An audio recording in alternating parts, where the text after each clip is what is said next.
This podcast is sponsored by nobody. Hey dudes, welcome to Splat from the Past, the only 80s themed horror sci-fi show where things can get totally radical. Now today I will be welcoming back the wonderful, the inspirational Adele Bertei. She has a memoir out called Twist, an American Girl. It's a very hard-hitting memoir from what I've been reading on Amazon, and it's going to be another great conversation with her. I can't wait. She is such an amazing, inspirational person, and she can be fun as well, and I love talking to people who are fun. And we're going to talk about the memoir, maybe talk about her recent UK book tour, her friendship with Ann Magnuson, who was just on recently. I didn't know she was part of that event that Ann was promoting when she was on here, the Club 57 Society Black and White Ball. I had no idea Adele was part of it. I discovered that on Instagram. And also, too, Adele has a YouTube channel which you should subscribe to. She's uploaded music videos of hers on there, and I want to ask her about some of them. I saw how pretty cool they were. And it's going to be another great conversation, as I said. I hope everyone out in LA and the Bay Area is being safe from the hurricane, that everyone's got their supplies, and that they're going to remain safe and remain indoors until the sun comes back. Come back, son. Come back, son. Okay, I just had to say that. I really had to say that. So yeah, here is my new interview with Adele Bertei. Hey, Adele, welcome back. Hi, Tommy. How are you? I am fabulous. How are you? I'm very good. Sometimes my phone doesn't ring, so I'm sorry. Yeah, that's perfectly fine. How's your summer going? It's going pretty well. We had a big storm here, as you know, Yeah. probably. Yesterday was crazy, but it's good. My summer's been good, yeah. Yeah, there's a lot of chaos going on with the strike and everything over there. It's crazy. Yeah. It's. I wonder how long it'll go on, but I'm glad that they're holding out. Yeah, I'll bet the heads of the studios think that the strike is over, but then once the sun comes back, they're like, oh shit. Yeah, totally. So let's get into Twist, an American Girl. Great title, by the way. Where did that come from? Well, basically, it's kind of an amalgamation of Oliver Twist, which the nuns used to make me sing songs from, the musical, when I was in a place called Marycrest. And then also my mother, her nickname is Kitty, Kitty, and there was a character named Kitty Twist that Jane Fonda played. Oh, yeah.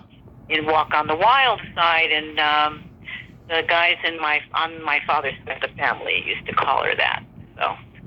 Yeah, oh, that's wonderful. The source of where that title came from.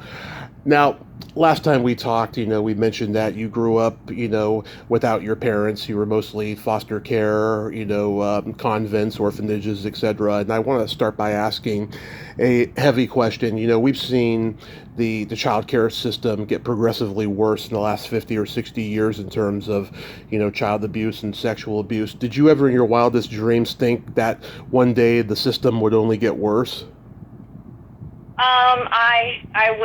I was really saddened by hearing about the system getting worse. The problem is that there's a mental health crisis affecting America right now, and it's been going on for a very, very long time because, families that believed in the American dream are sometimes born into poverty, and a lot of times they can't afford to take care of their children, or they become violent or abusive because they feel the system is punishing them. Yeah. It's a cycle. It's a systemic cycle of oppression that people go through, and the children suffer the most from it, really. That's why there's so many kids in care now looking for homes, and it's just a very, very tragic for the American dream that is really an illusion for a lot of people. It is awful. I mean, I had a moderate sexual assault happened to me 9 years ago while I was temporarily living in a disabled group home for adults while my mom and I were homeless, sadly. And at the time, I had no idea that there was a lot more going on behind the scenes. I found out 4 years later that there was child trafficking going on in their care as well, and they just got sentenced to life in prison a few months ago, and I'm happy for that. Oh, whoa. My God. Well, thank God you escaped, you know. Yeah, I was only there 3 months, and I went into another place that was just as bad, but not as bad. But, I survived it, and I could totally understand. I don't know if you saw that movie that came out a couple years ago, I Care a Lot. No, I didn't see that. What is that? It is about a woman who makes her money proving that old ladies and old men can't take care of themselves, and so she puts them in homes and then makes her money off of their houses and their belongings and stuff. And, and oh God, it's for about 30 minutes. It's an unsettling movie, and then it gets really, really good when she's getting her just desserts. And that movie sums up the system in a nutshell, I can tell you. Oh, I'm going to have to watch it. My goodness. Yeah. My brothers, both of my brothers were severely abused in foster care. I was abused in foster care, not sexually, but violently. It's a bad system. They don't have enough help to really screen people properly, and there's a lot of bad actors out there who will take kids in for the money, for the stipend, Yeah, why is it that foster families are so mean, yet sperm banks, when they have donors, they want the donors to be from, a good, healthy, way of living for the kids? It makes no sense to me. I know. Well, people that go to sperm donors are usually not poverty-stricken either. Oh, yes. They're not exactly going to want sperm from someone who's committed 10 felonies. So I interviewed an actor. It's not a laughing matter, but you know what I'm saying. I know exactly what you mean. I know an actor. His acting roles dried up, so he spent about 5 years donating sperm every couple of months, and all 30 of those children found him about 6 years ago. Oh my God! Yes. That's crazy. Wow. How did they find him? Through a DNA site or? Yeah, something like that, and I guess, the people, disclosed the records or whatever to them. And, he's got relationships with every single one of them. It's not so much financial, I mean, if someone's in need, he'll help them, of course, because they're his, sperm donor children, but he's got a relationship with all of them. And on his Facebook page, the headline is a big old picture of him and all of them. Oh my goodness, that's wild. That's really something. It's really wild, yeah. Yeah. Now, in the book, do you go into leaving the contortions? No, I'm actually working on the third book in a trilogy right now. My book, Peter and the Wolf, starts immediately after the ending of Twist, when I meet Peter Lochner, a musician in Cleveland, who discovers me, and I start doing music with him. And then the third book is about getting to New York and joining the Contortions. And I'm actually working on that book right now for Faber, in the publishing house Faber in London. Oh, nice. Yes, and I'm also working on a book about Sinead O'Connor for the 33 and a Third series, which I started about 6 months ago, about her album Universal Mother.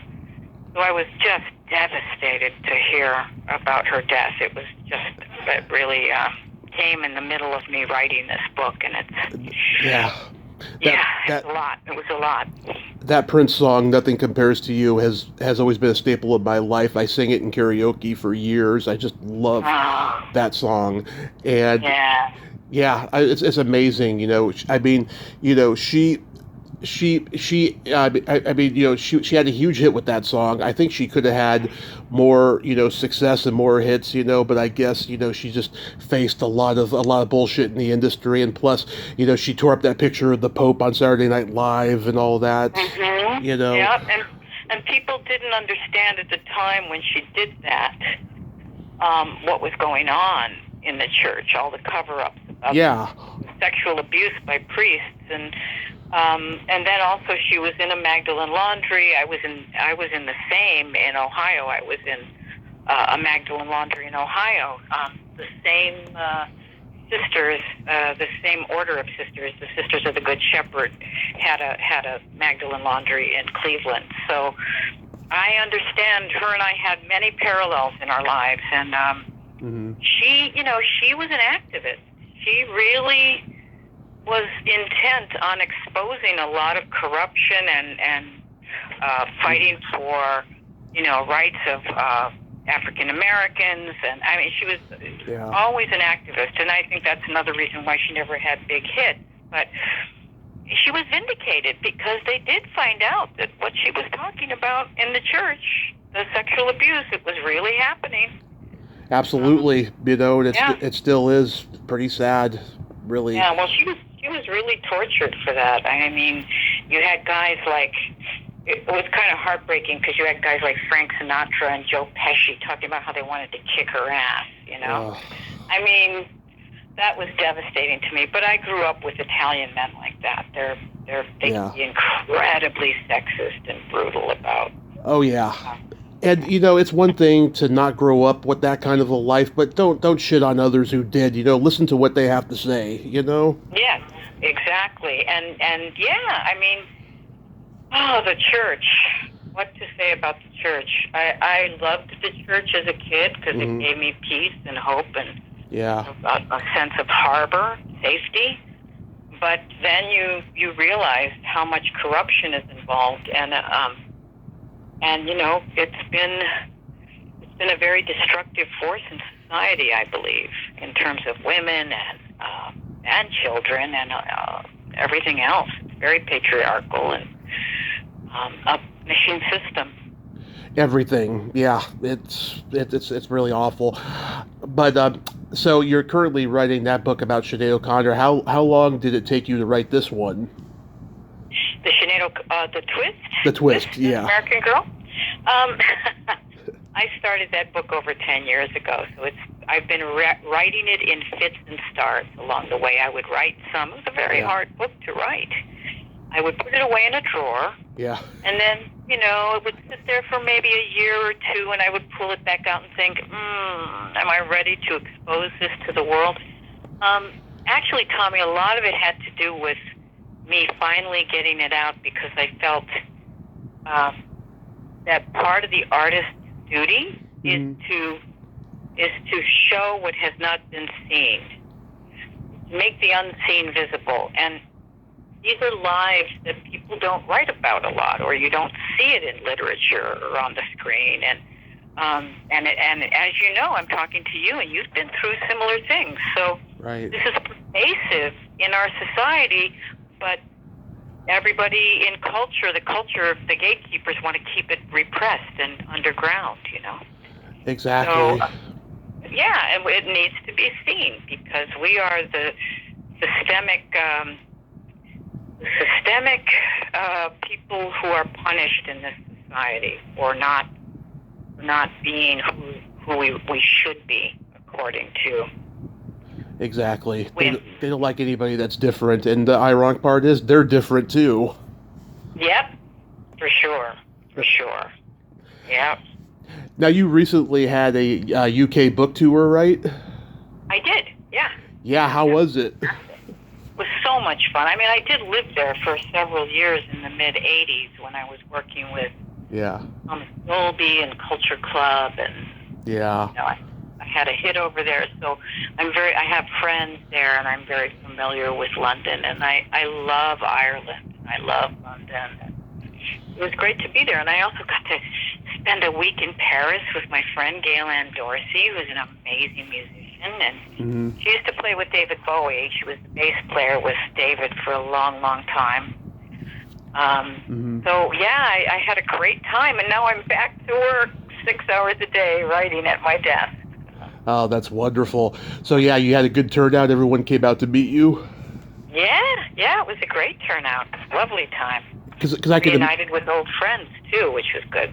Yeah, because I can imagine you probably have a much bigger following in the UK than in the States. In a way, I do. In a way, I do, because I had a bigger profile over there because of the hit record I had with Jelly Bean and Thomas Dolby. and Thomas Dolby. So, it was a lovely turnout. Are you gonna do any around L.A. or anywhere in the States? I'm doing another reading with my friend Guinevere Turner. Mm-hmm. Oh yeah. At Stories in Echo Park. We're going to do a dual reading and conversation on, I think it's October 15th. So if you're around, you should come by. October 15th. I highly doubt I'll be there in October, right? But if a miracle happens, I definitely will come by. Okay. Where are you in California? Modesto. Oh, Modesto, okay. I just moved here June 1st. And do you like it? I like the fact that it's close to the Bay Area where I'm from, and I get to go over there and see friends and what have you. I was there this past weekend for a Comic-Con, but just the climate change is just driving me crazy. Oh, I bet. Yeah, it's been weird. The climate change politically and in the weather. I'm talking weather-wise. I mean, politically, yes, but weather-wise, like every time I go outside, I have to like put my hand over my face because the heat is just blowing me in the face. Oh, that's terrible. Oh my goodness. Yeah. So recently, I talked to your good friend Ann Magnuson. I love Ann. Yes. Yeah, and she was promoting the Club 57 Society Black and White Ball, and I did not realize that you were a part of it until the other day. I was on Instagram. So how did that go? Oh, it was fun. I only did one song or two songs. I can't even remember. I think I did two. But yeah, we had a blast. It was great. And it was like reuniting with... I see Ann quite often because she's still a friend, but I don't get to see people like Joey Arias, some of the other people that showed up. So it was a real get-together of old pals, and we had a blast. It was really fun. I love Joey. He is so great. Yes, he's wonderful. Were you ever, did you ever live in New York? No, I would love to visit eventually because I've made a lot of friends out there who have been on the podcast and stuff. But someday I'd like to go. Yeah, it's great. I mean, it's very different than what it was when I lived there when I was young. But oh yeah, it's still great. Yeah. Now it's kind of like touristy attraction. Very much so. And I don't know how young people can afford to live there, but very different. Yeah. So you and Ann, you both met back in those days, in the early New York days for both of you? Yes, we used to hang out together at the Mud Club and of Club 57, of course. And yeah, she was always so innovative and imaginative, and the shows that they would put on at Club 57 were always riotous, fun affairs, Yeah, she was a huge bucket list guest for me that I've been trying to make happen for a while because I love making Mr. Right and all her, comedy that she did and stuff. She's just so damn talented. She is. Totally. And both of you had roles in one of my favorite movies of all time, Desperately Seeking Susan. Oh, yeah, I was in the jail cell with Madonna for all of 5 seconds. If you blink, you miss me. Yeah. Speaking of jail cells, when you did your video for When It's Over, was that a real women's jail? No, God, no. We made, we created that. We created a set for that. Yeah. It was fun. Yeah. Because I've talked to actors who have been in real prisons for stuff, and they tell me how scary it is. And every once in a while, you'll meet an inmate who's a fan. And what I mean by fan, I mean a crazy fan. They'll talk about a role that they did that was just really negative and represented mean-spiritedness, and they'll just treat them like they represent, who that person really is, because that inmate, it really is that person, Yeah, it's true. Yeah, because I just subscribed to your YouTube channel and I saw that video, and I saw Just a Mirage, which is another great video. I like your hair in that video. Oh, thanks. Thanks. Yeah, that was fun doing Top of the Pops in England. Yeah, that song reminds me of Bananarama. Were they an influence? Not to us. I was listening to more dance music in the U.S. in the 80s, which was really fun at the time, and stuff like Madonna, and, Of course. Jelly Bean was working with Madonna at the time that we did that record, actually. Oh yeah, he also worked with E.G. Daily on her album that had Say It," which is like one of my favorite dance songs of all time. Oh, yeah. E.G. was great. She worked with Pee Wee Herman a lot. Oh yes, and I met her back in 2016 at Monsterpalooza in Burbank, and she was just so sweet, and I was so tongue tied because she was a huge part of my childhood, and like she let me kiss her hand, and then she gave me a sexy little wink when she sat back down after we took our picture, and I was like, oh, I want your love, E.G. I said it. I loved meeting her. Yeah, did you know Paul Rubens? I met Paul. He came to a performance that I did at a little theater here with Christian Hoffman, and he was very complimentary and very lovely. Just a sweetheart. I liked him a lot, but I didn't know him personally. I couldn't say that he was a friend, but he was a lovely guy. Yeah. I met him pre-pandemic at Monsterpalooza as well, and I was in line for 2 hours and 30 minutes with my mom, and it was well worth it. He was just a sweetheart of a guy, and we had some common friends that we talked about for a little bit. It was a good 10-minute conversation we had as he was signing the autograph. Yeah. No, I was shocked by his death. So many young people that are too young to be leaving the planet have been leaving, and it's yeah, I mean, it makes me wonder, was it really their time, or were their hearts broken because of the way the world is now? Yeah, it could be. I mean, sometimes I think that about David Bowie. He just decided to get out of here because things were just getting too ugly. Yeah. But as ugly as everything is, we still have to create as much beauty and seize the best parts of nature as we can, because we are moving closer and closer to a type of transhumanism Yes. with machines and AI and all of it. And I think there's going to be a backlash towards spirit and nature and people that care about the planet and love each other and want to create beauty and joy, and some of a lot of that has to do with making art and music and sharing that with each other. And I do think there's going to be a backlash, and I hope we're all going to want to participate in that, and not go too far down the line with the AI. Yeah, I think that, us, creative outcast types will always be there. We'll always want to create beauty and create different things and not conform to the bullshit of society, so at least we'll have each other, and we'll figure out a way to get through all the craziness. Yes, exactly. And that's what we have to keep in our minds and our hearts. So thank you, Tommy. Of course. By the way, what are your top 3 Desert Island albums? Ooh, well, one of them would have to be Patti Smith. Who? Believe Horses by Patti Smith. Oh, okay. God, that's so hard to say. Journey to Satchidananda by Alice Coltrane. Okay.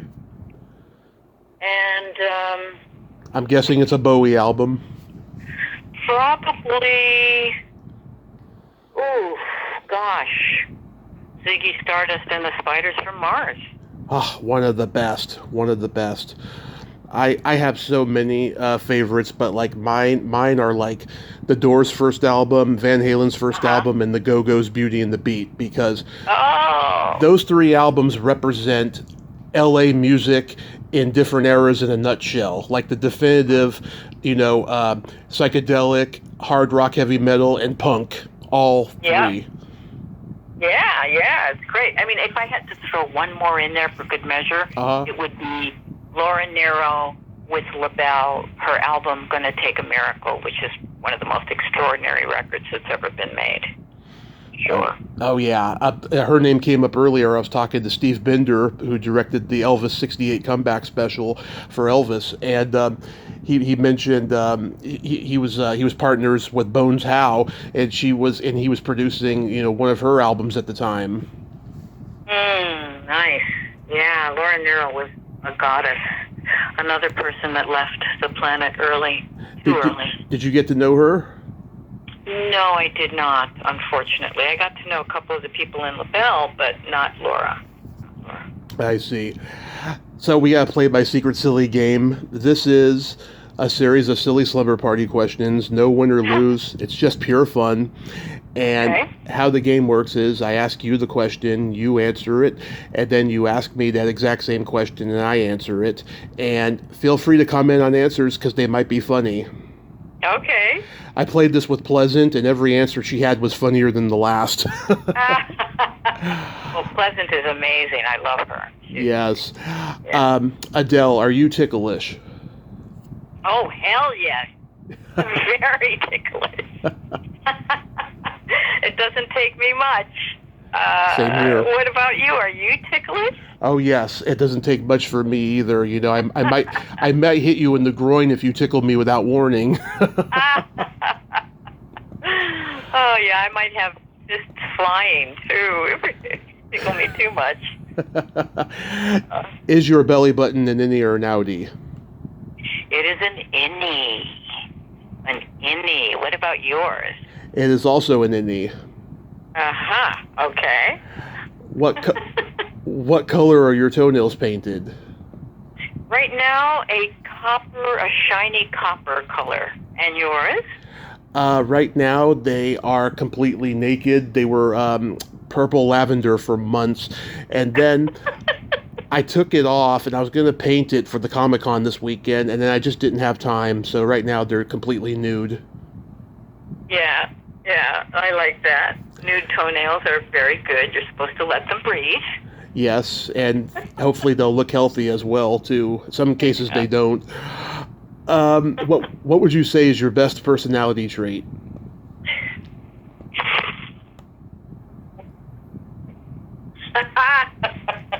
Some people think I'm a little too honest sometimes.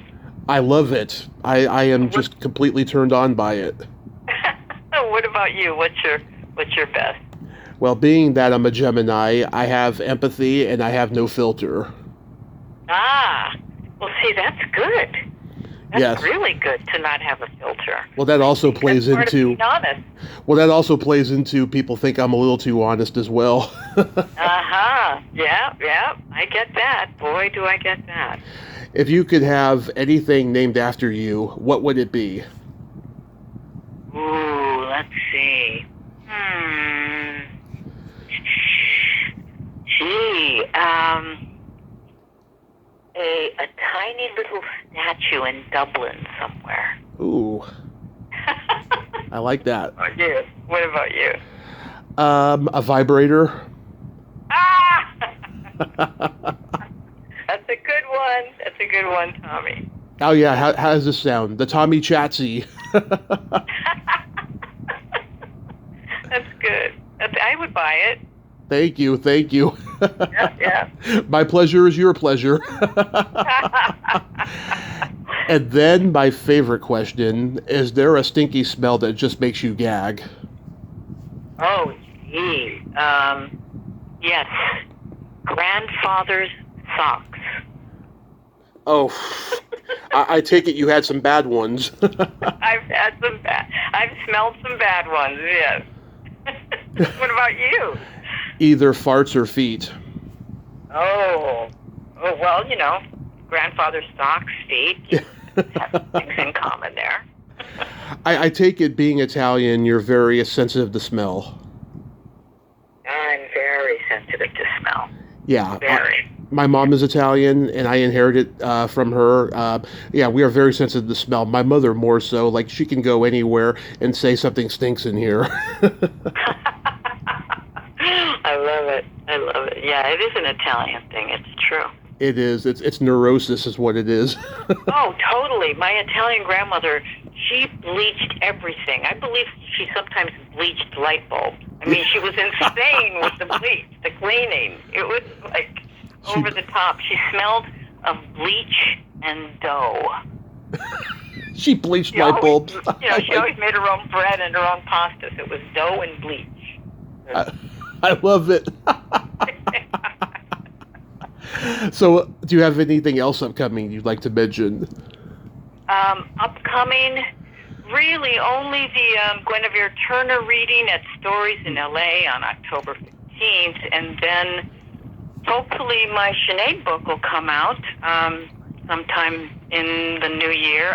Maybe not until the summer or fall of 2024, and then the next year, No New York will be coming out on Faber. So I'm going to just keep those books coming out one a year as much as I can, and maybe perform. Oh, I know. Mm-hmm. Forgot. Okay. My friend Tanya Pearson put together an incredible Marianne Faithfull tribute record. Nice. And that is coming out in November. It will start streaming in November. I did a song on it. Kat Powers did a song on it. Peaches, Shirley Manson from Garbage. There's a lot of great women paying tribute to Marianne, and all the proceeds will go to Marianne, because right now she's living in a senior citizens home in London, and we just want to make her end of life as comfortable as possible. And so look out for that.